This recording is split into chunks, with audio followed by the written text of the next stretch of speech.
Are you ready to create riches in your work and life? It's time for Shedding the Bitch Radio and TV, where you can discuss, debate, and get advice on how to discover and shed the bitches of fear, insecurity, self-doubt, and negativity, so you can realize your dreams and life purpose, and create and accelerate the riches in life you deserve. So let's welcome your Ball of Fire host, Bernadette Bose.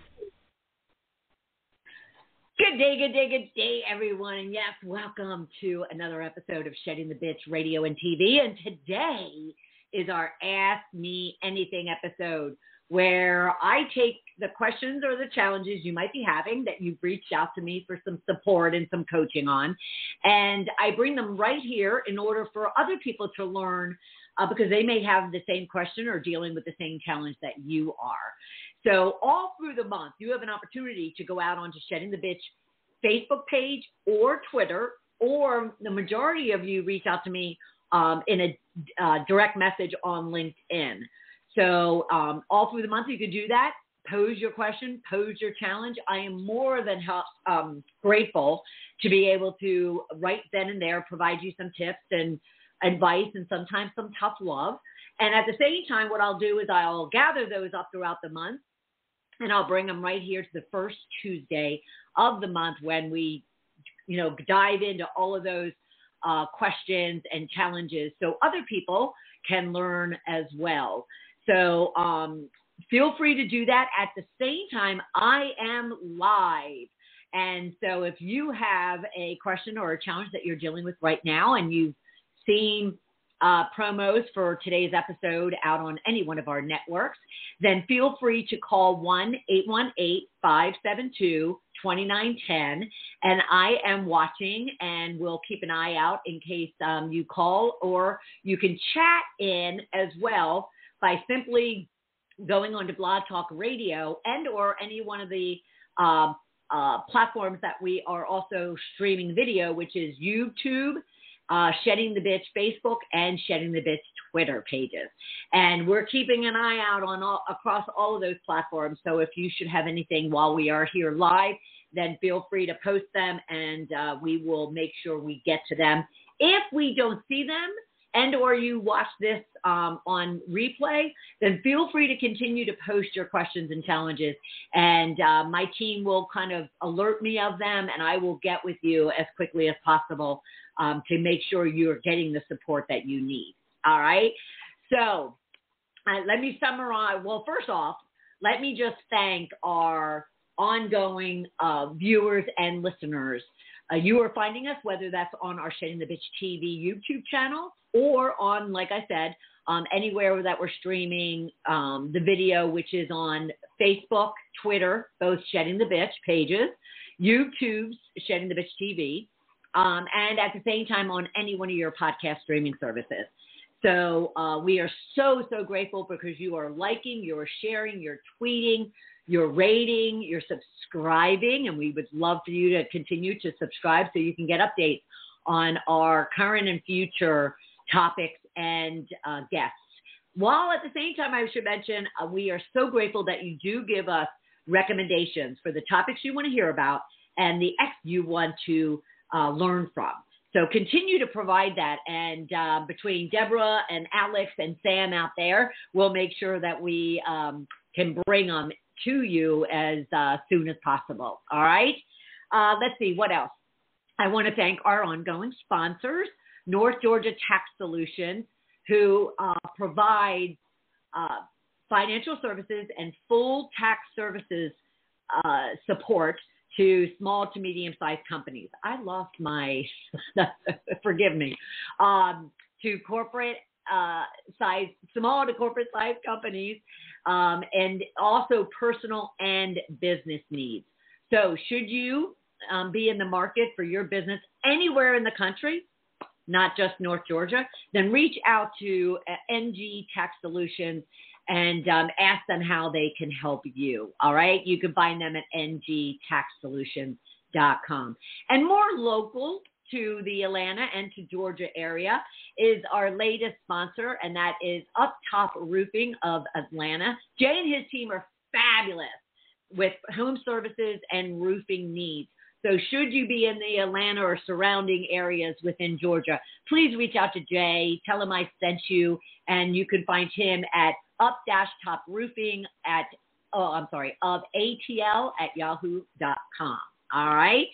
Okay, so let me give you an idea of the questions that I have thus far. But remember, you will always have an opportunity to call in and or chat in, and we are keeping an eye out across the platforms, believe it or not, and letting us know what kind of question or challenge you're dealing with, and let me provide you some tips and advice. All right? So here are the questions that we're going to go over. Kim had asked how to find a job in an industry he wants while having a full-time job. So how to find kind of his passion career while having a full-time job. And then Leslie wants to talk about what's a hack to keep me organized with my to-do list. Love that subject. Love that subject. Anything about time management and productivity. Anything to make us more efficient and more productive, right? Rini asked about what to say when following up on a proposal without seeming pushy. We get this question a lot, just because a lot of people are hesitant in, how far they can push going after a potential client. And then lastly, and that question will relate whether you're working on your own or you have a corporate career. All right. The last question too is how best do I select the right CRM tool for my business? And again, all of these questions can be very, very easily translated, whether you're a corporate professional or you are out on your own and you're dealing with any one of these situations or challenges. All right.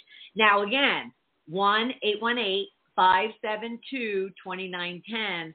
Should you have any questions and you want to talk to me directly, and or you can, again, put your question or challenge in the comment section, whether that's out on Blog Talk Radio, out on YouTube, out on our Shedding the Bitch Facebook or Twitter pages, all right? And we'll keep an eye out for them so we can, get more engagement with you, all righty?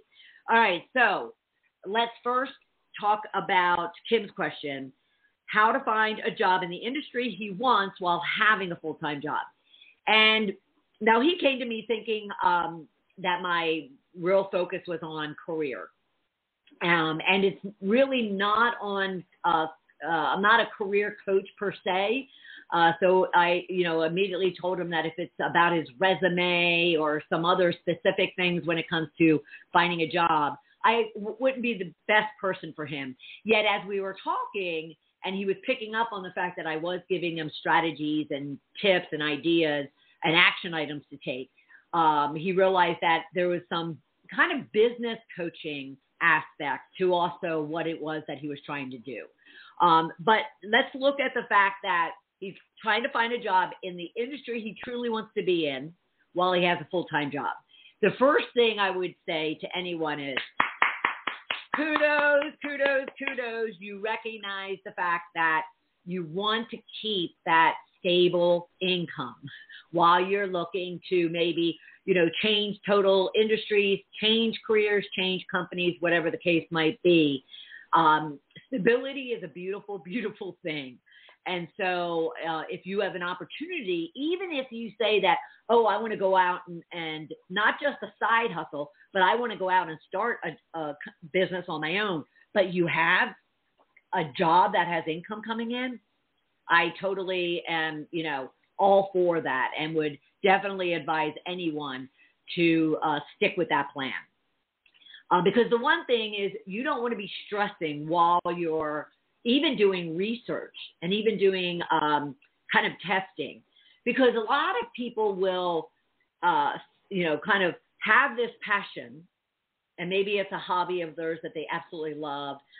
Maybe it's a creative outlet that they have found that they think, I want to, do this full time.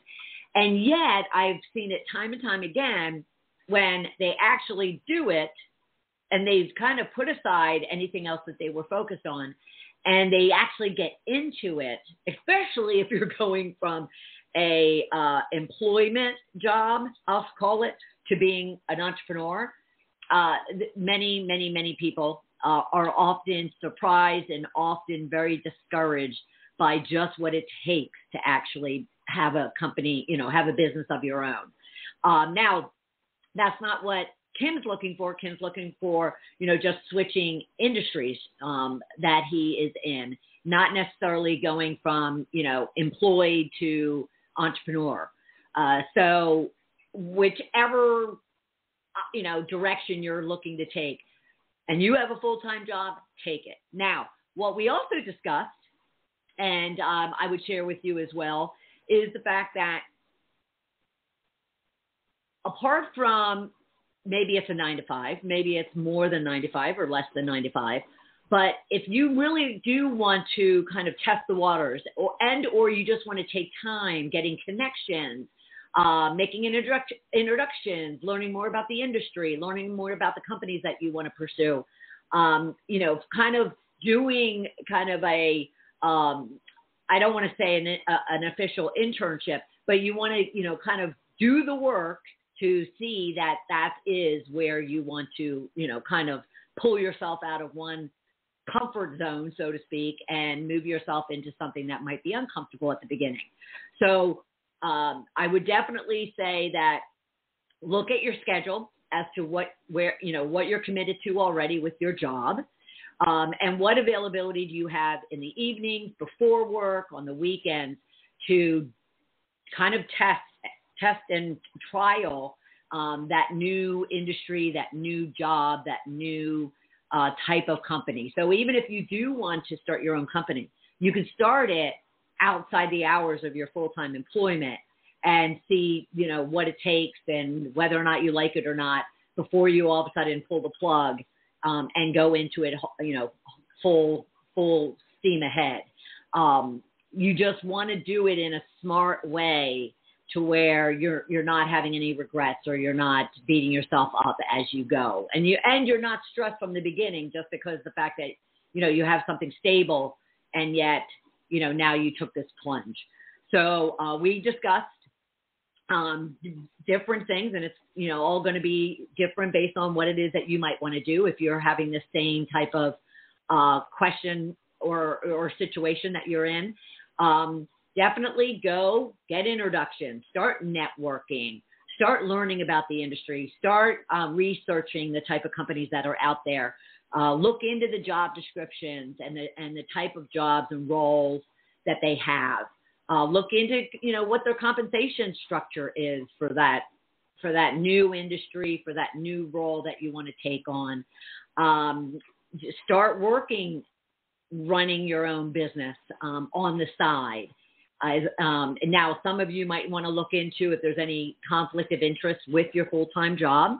We won't spend a lot of time there, but just in case there's anybody that is, kind of working for a company that doesn't look kindly on those having side hustles. So you kind of want to do your homework there, but do as much as you can to really leverage the availability of time while you have stability to kind of walk into that new career, that new industry, that new company. Don't pull the plug. And I was thrilled when he said that he wasn't about to. Now, as far as, if you're going into an industry such as he was, if you are wanting to go into an industry that really requires kind of connections, it really requires you knowing somebody, well, then that's where the networking and making, going out and making introductions, joining professional groups, joining associations, anything that, where you can kind of penetrate yourself and get known within the industry is a wonderful, wonderful thing. And recognize that, yes, you might be giving up your evenings and giving up your weekends, but like for him, he has a very short-term aggressive goal. And therefore, if he threw himself in, if you were to throw yourself in to really evaluating and testing and trialing, this change you want to make, and you do it for 6 months or a year, how quickly does that go? I mean, it goes by so quickly. So say to yourself, all right, I'm going to make compromises. I'm going to make sacrifices. I'm going to alter, everything that I'm doing right now and where my focus is and where I put my monies and where I put my time and in my energies. And I'm just going to throw myself in, get this assessment, done and completed. And then I'll know kind of what my next step is.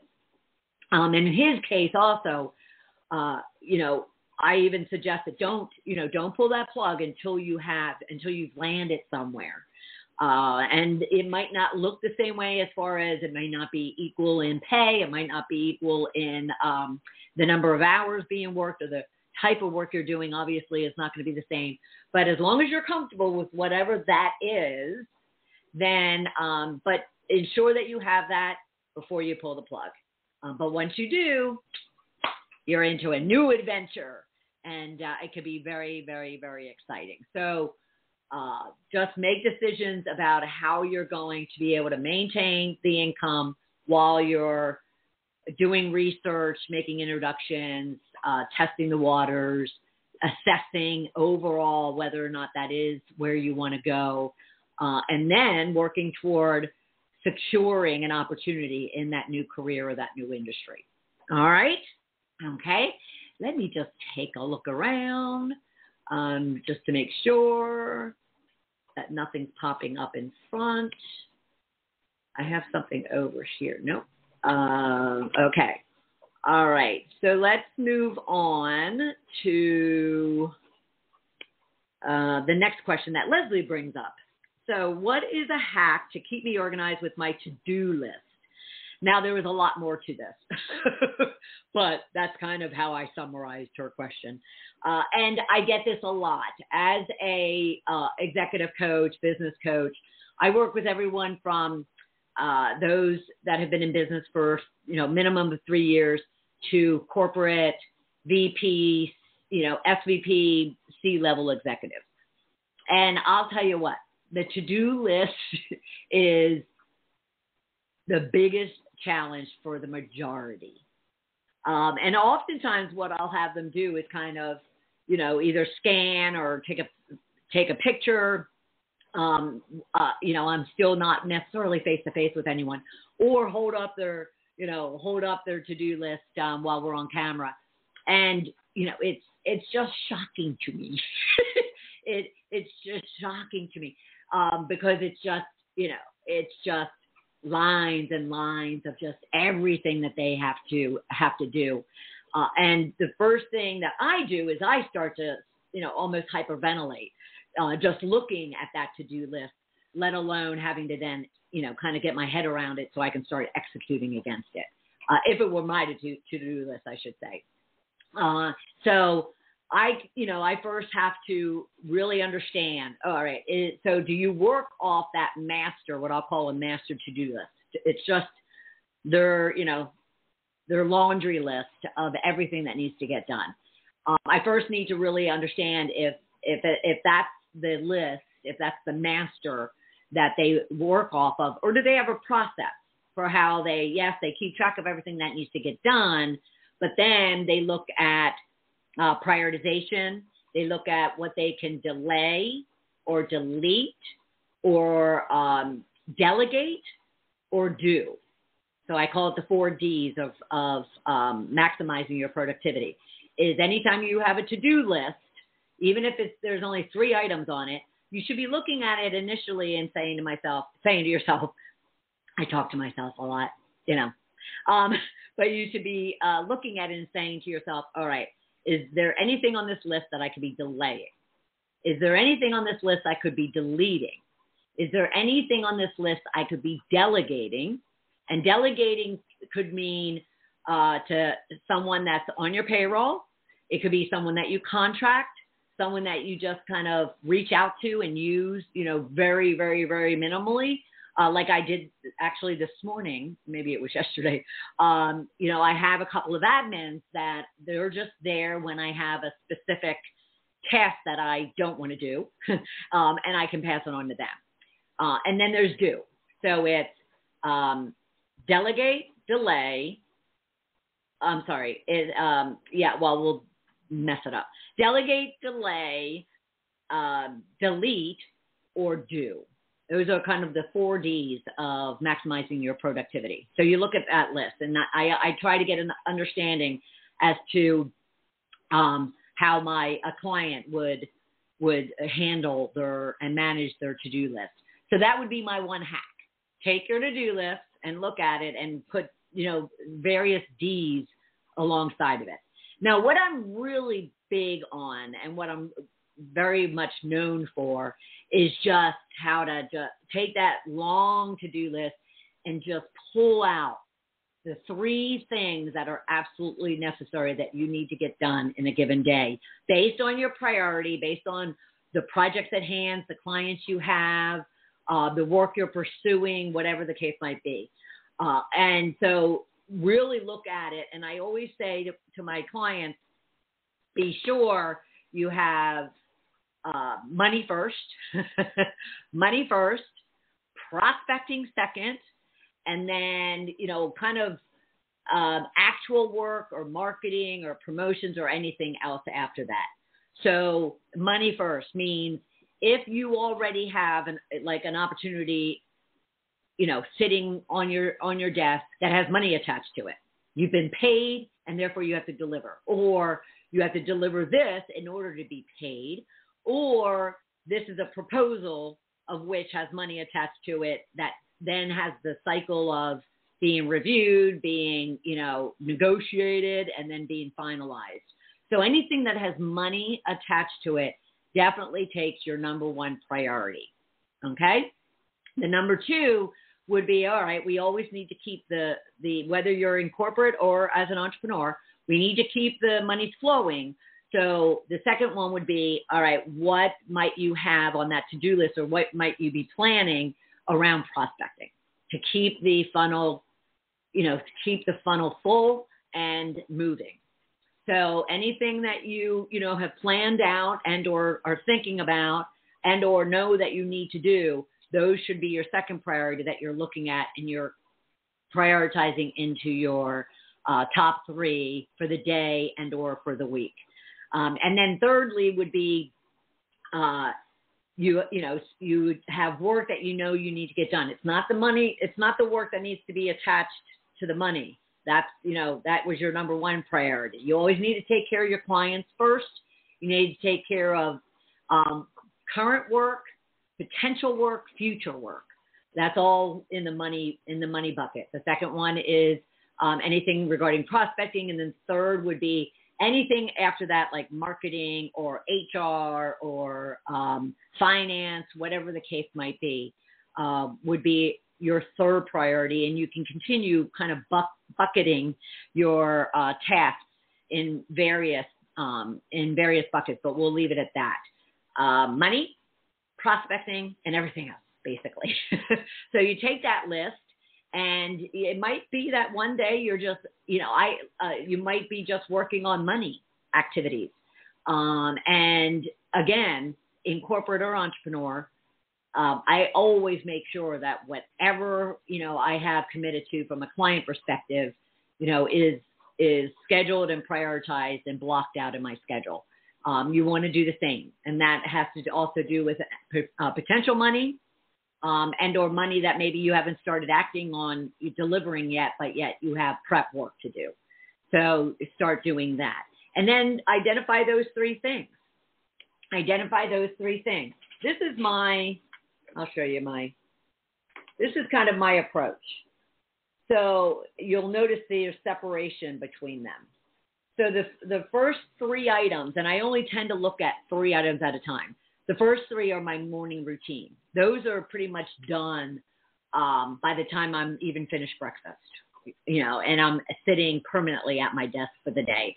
And then I say, okay, the next set of priorities are here. And then the next, the last thing, and I have this separated because if I don't get to this last one of the 3 by the end of today, it's okay. I'll just move it to tomorrow. It's not top priority. The other two are. So I would just keep it very narrow, very focused, take that long to-do list, put it into those notate those priorities, notate those 4 Ds, delegate, delay, delete, and do, and then just pull 3 of them out. Put those even on an index card. Like there's times, these are my questions, but there's times where I'll pull out an index card and talk about a hack.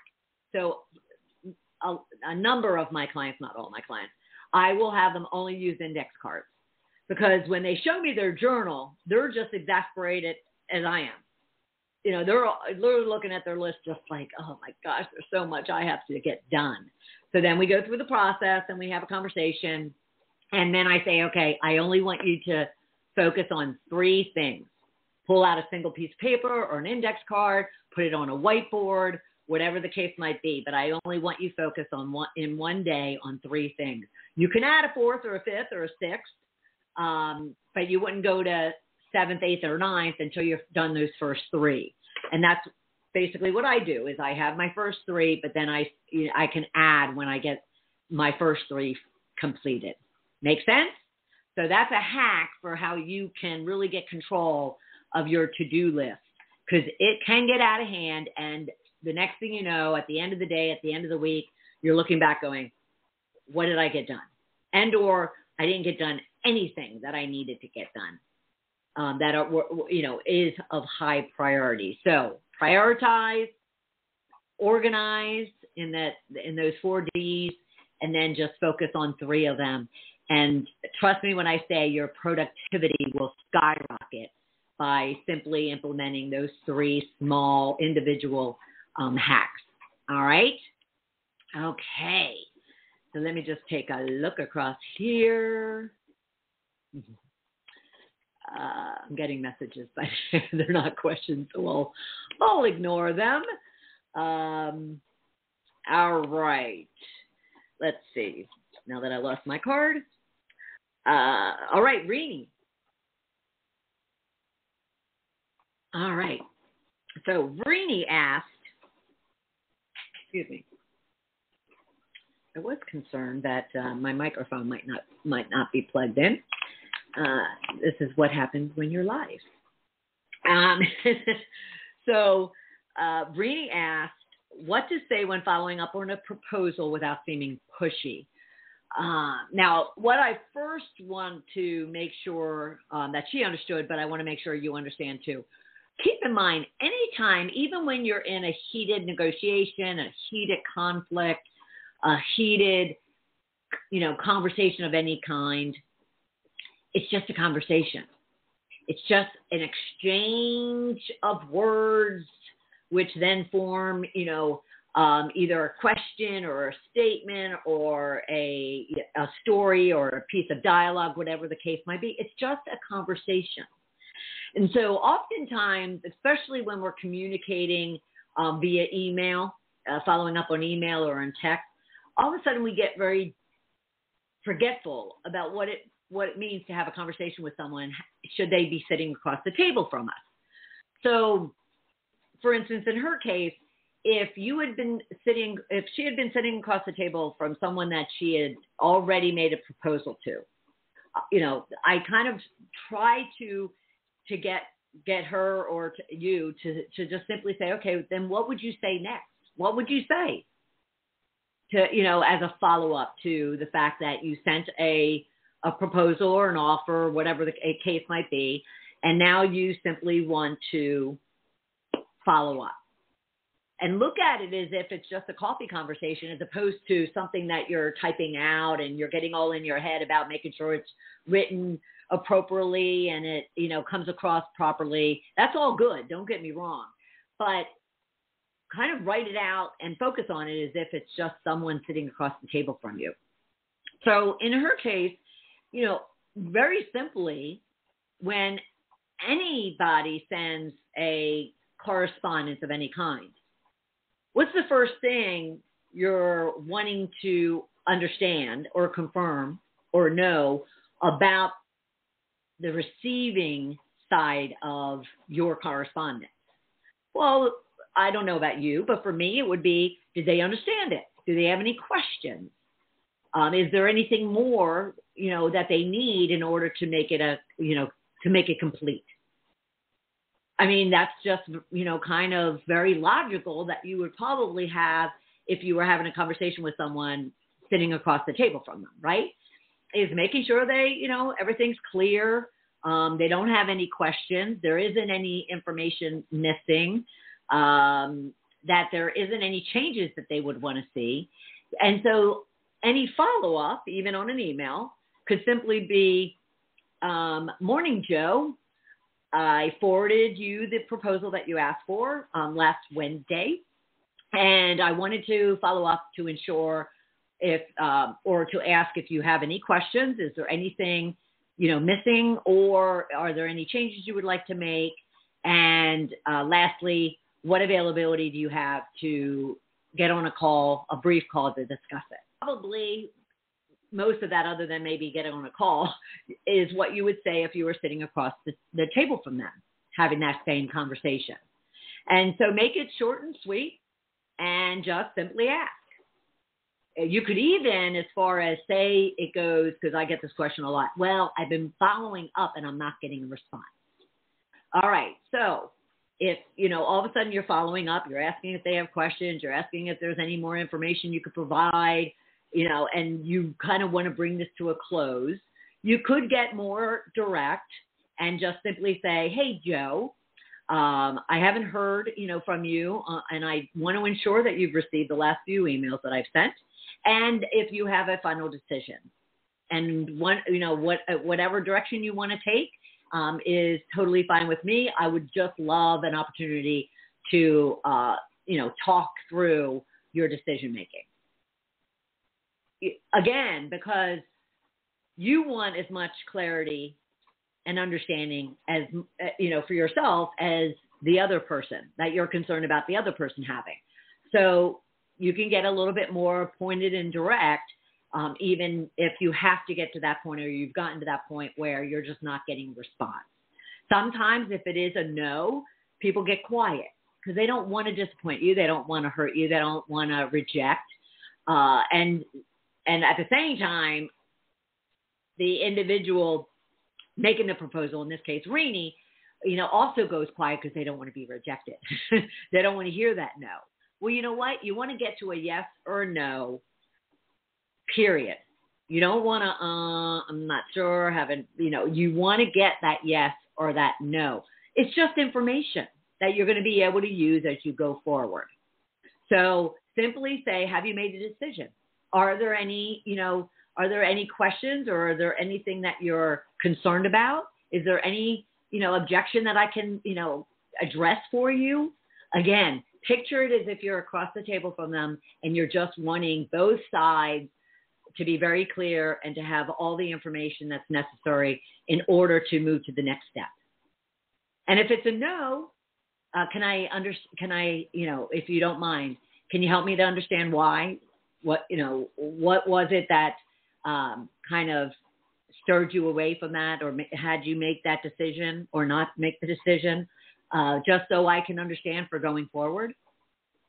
And people will be open to wanting to share that type of information with you if you're open to it. And so it's really important for you to let the other person know that, you know what, whether it's yes or no, I want to understand it and I want to learn from it. And therefore they'll offer it. But when oftentimes they are wanting, if they are needing to say no and you don't ask and follow up and are open to hearing and understanding their decision, then they're not going to be the ones going, oh, well, can I share with you why I'm saying no? They want to get out of that no as quickly as you want to get out of the no.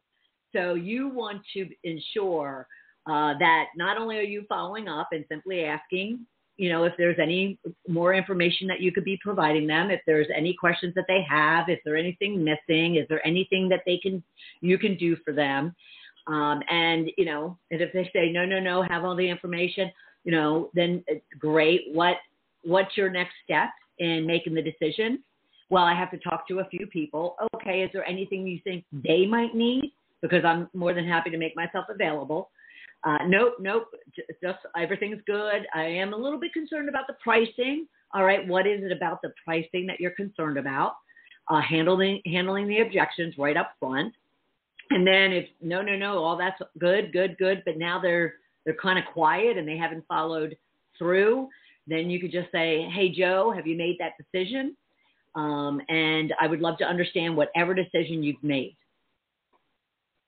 And give them that opening that then, makes them comfortable with whether it's the yes or the no. Or a negotiation. They might come back to you and go, well, we want to move forward, but we really need to, look at the pricing, or we need to look at the delivery date, or we need to look at the scope, whatever the case might be. But whether you're in corporate or you're working on your own, follow through is queen of success. All right? You can't expect the other people to follow through or follow up with you. You want something, and if it's your goal and it's your desired outcome, be sure that follow-up is happening. And like Rainey, if you are confused, if you are unsure, if you're kind of insecure about what it is that you can say and how to say it in order to get the response that you need, then reach out and ask someone. Reach out. I mean, I spend a good majority of my coaching with my clients. I work on communication. So be sure to do that. All right. All right. So that is what to do as a way of following up. How you should pursue following up without seeming pushy was specifically what she was concerned about. All right. I'm just looking across, making sure that we haven't missed anybody. All right. So what's next? Okay. How best do I select the right CRM tool for my business? Okay. Now, I would have to say,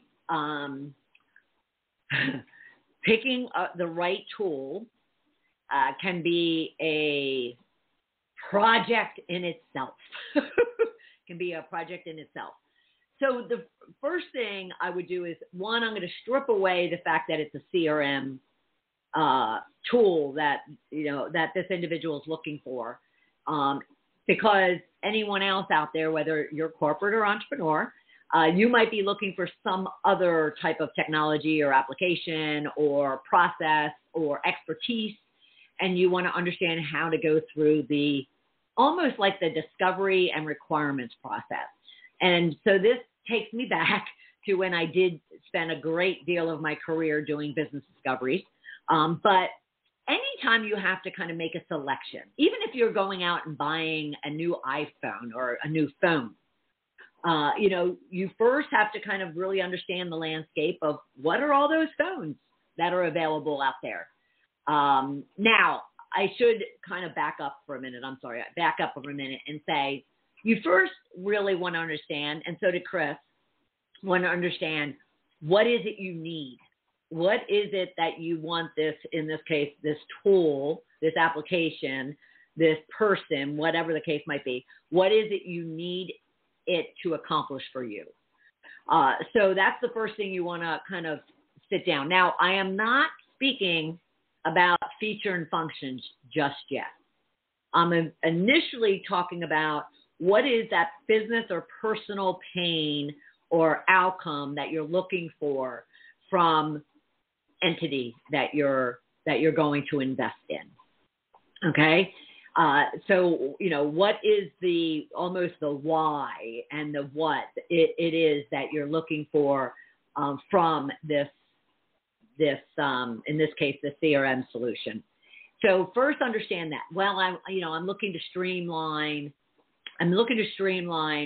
all the different various processes I have to do in order to simply send out, a video post. I want to be able to, speed up my ability to send out communications on a daily basis across platforms in a very efficient way. I want to take all like these 7 or 8 different, applications that I have, and I want to streamline them So I'm saving time and money from having to work with all of these various tools and capabilities. So you first want to sit down and really understand what is the desired outcome, what's in it for them, and in this case it's for you. What is it you're trying to accomplish that will ease efficiency, make you more effective, productive, make it more profitable? Maybe cost savings is the motivation. So what is it and why is it that you need to make this decision? So you first have a good grounding on that. Okay, so in regards to the CRM system, there's 7 or 8 different, applications I have to use in order to, go from start to finish with my sales process. So everything from sending out emails all the way through tracking my leads and, closing them out into contracts, and then even from a billing perspective. So Chris might look at the entire workflow of what it is that she needs and determine that, there has to be a way, a CRM system in this case, a way to streamline all of this so it's not so overwhelming and takes so much time and costs so much money. All right, so you kind of look at that first. Now what you need to do is get into that more of that requirements gathering. So I would say that first part was in the discovery. What are the business pains? What are the desired outcomes? What is it that you're looking for?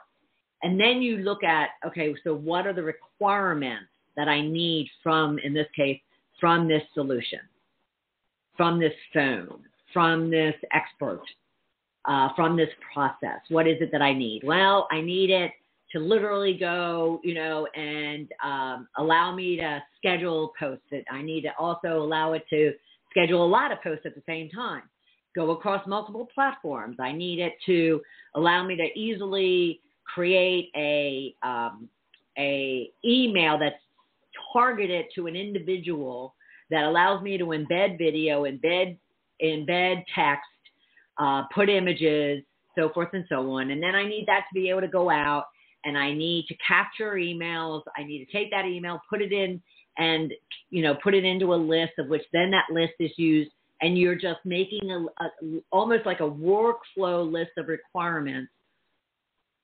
for what it is that you need to go from start to finish.